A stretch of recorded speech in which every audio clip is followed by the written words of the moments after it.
So guys, for the first step, you want to head over to search and type in sound settings. Click on it. And now once you're on this, you're going to scroll down and then you're going to click on more sound settings. And now under playback, you want to find your speakers you're having a problem with. You want to double click on it.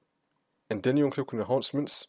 You want to make sure you have disable all enhancements selected. So you want to take disable all enhancements and then click on OK. Click on OK again. And now for the next step, you want to head over to search and type in device manager. Click on it.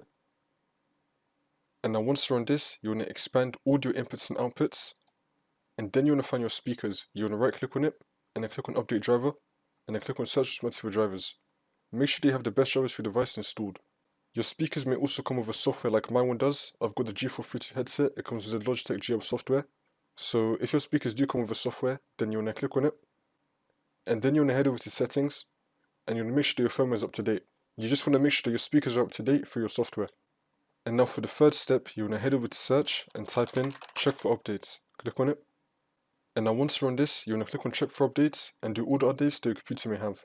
And now once you complete these 3 steps, you just want to simply unplug your speakers and then plug it back into your computer and then see if that fixes the problem.